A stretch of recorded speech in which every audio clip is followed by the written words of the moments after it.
देवों के देव महादेव के चरणों में प्रणाम करती हूँ, मेरा प्रणाम स्वीकार हो। माता पार्वती के चरणों में प्रणाम करती हूँ, मेरा प्रणाम स्वीकार हो। धरती माता के चरणों में प्रणाम करती हूँ, मेरा प्रणाम स्वीकार हो। सभी देवी देवताओं के चरणों में प्रणाम करती हूँ, मेरा प्रणाम स्वीकार हो। गुरु भाई बहनों के चरणों में प्रणाम करती हूँ। हर हर महादेव। गुरु भाई बहनों, आज हम मृत्यु के बारे में कथा सुनाएंगे। जिसका मृत्यु जिस दिन लिखा रहता है उसी दिन होकर रहता है। आज हम पंडित जी के मृत्यु के बारे में कथा सुनाएंगे कि पंडित जी का मृत्यु कैसे होता है। एक गांव में एक पंडित जी थे जो शादी ब्याह करवाते थे, पूजा पाठ करवाते थे।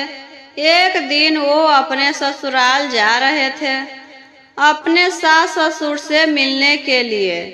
बहुत दिन हो गया था।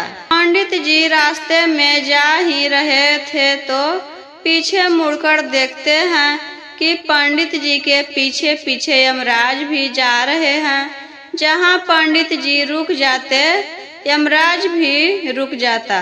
पंडित जी चलने लगते तो यमराज भी चलने लगता। पंडित जी कई बार ऐसे देखते हैं। देखते देखते एक बार पूछते हैं, यमराज जी आप मेरे साथ क्यों चल रहे हैं? ये सब क्या है? यमराज जी बोलते हैं, हम तुम्हारे साथ तुम्हारे ससुराल जा रहे हैं, तुम्हारे ससुर के लाने के लिए। तुम्हारे ससुर के आज मृत्यु होने वाला है। जैसे ही तुम अपने ससुर को देखोगे वैसे ही उनकी मृत्यु हो जाएगा।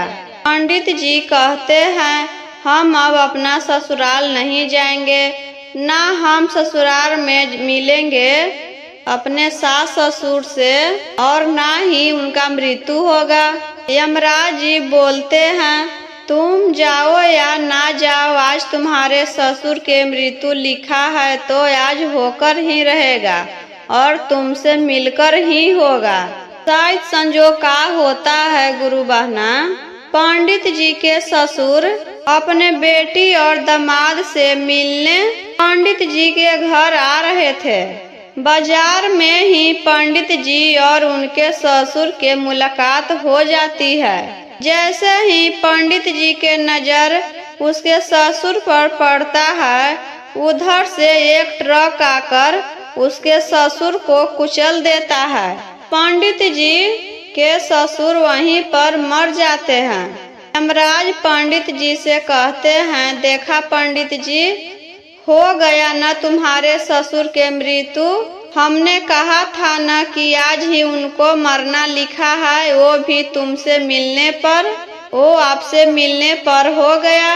जैसे जिसका लिखा रहता है वैसे ही उसका मृत्यु हो जाता है। आप कहीं पर भी चल जाइए। पंडित जी कहते हैं, आपने जो कहा वो हो गया। अब इतना आप जानते हैं तो एक बात और बताइए, मेरा मृत्यु कैसे लिखा है? हम कैसे मरेंगे? कहाँ मरेंगे?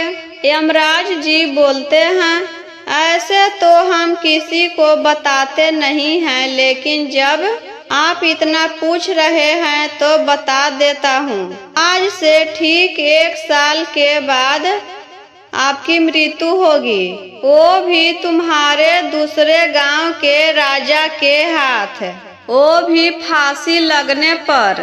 पंडित जी कहते हैं, वह गांव में हम न जाएंगे और न ही मेरी मृत्यु होगी। उस गांव में पूजा पाठ भी करवाने नहीं जाने लगे।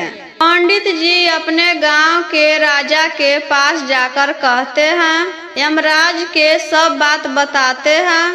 वहाँ के राजा जी कहते हैं, अगर ऐसा बात है तो आप मेरे साथ रहिए, कहीं जाने की जरूरत नहीं है। मेरे घर में कैदी बन के रहिए और जेल में डाल देते हैं। आप जेल से बाहर नहीं जाइएगा तो आपका मृत्यु कैसे होगा?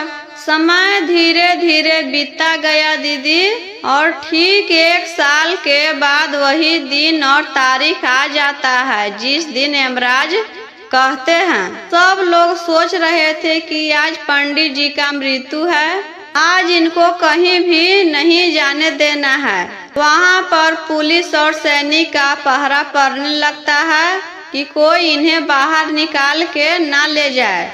का होता है गुरु बहना, पंडित जी खाना खा के सो जाते हैं। जगल रहेंगे तो और टेंशन होगा, जागे हुए रहेंगे तो किसी भी तरह करके हो सकता है वहाँ पर चल जाए, लेकिन सो जाएंगे तो कैसे जाएंगे और दिन भी कट जाएगा, इसलिए खाना खा के सो जाते हैं। अचानक सब सिपाही और पुलिस को भी नींद आ जाता है और पंडित जी को पता नहीं था गुरु बहना की पंडित जी को नींद में चलने की बीमारी है। पंडित जी उठते हैं और नींद में जेल खोल के वहाँ से चले जाते हैं। चलते चलते दूसरे गांव के राजा के पास पहुँच जाते हैं और राजा के पत्नी के साथ जाकर सो जाते हैं। रानी जब सोकर उठती है तो देखती है उसके पलंग पर एक अनजान आदमी सोया है। वह देखकर चिल्लाने लगती है।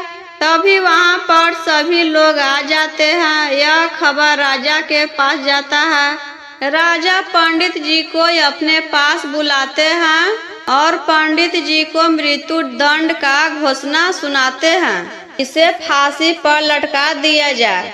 मृत्यु दंड का सजा सुनते ही पंडित जी राजा के पैर पर जाकर गिर पड़ते हैं। कहते हैं इसमें मेरा कोई गलती नहीं है राजा साहब, हमें नींद में चलने की बीमारी है और मुझे पता ही नहीं था कब हम चलते चलते यहाँ चले आए। अगर मेरा बात पर विश्वास नहीं है तो मेरे गांव के राजा से पूछ लीजिए और यमराज के सारा बात बताते हैं। पंडित जी के गांव के राजा वहां पर आते हैं।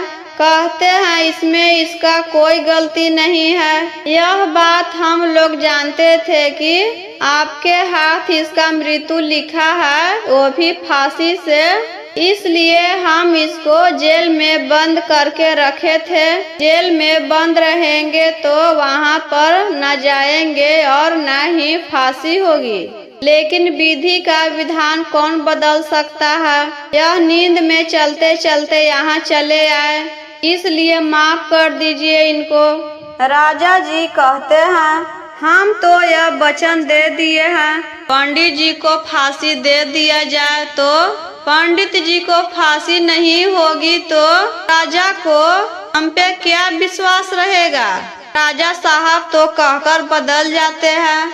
गलती जाने में हो या अनजाने में हो, गलती तो गलती होती है, इसलिए पंडित जी को फांसी दे दिया जाए। फांसी नहीं होगी तो यमराज जी का कही बात सब झूठ हो जाएगा, फिर यमराज जी पर कौन विश्वास करेगा। इसलिए पंडित जी को फांसी दे दिया जाता है। उनका मृत्यु उसी दिन हो जाता है जिस दिन लिखा होता है। इसलिए कहते हैं गुरु बहना, आहार पहाड़ पर भी जाने पर या किसी को बंद करके रखने पर भी ऋतु जिसका जिस दिन लिखा रहता है उसी दिन होता है।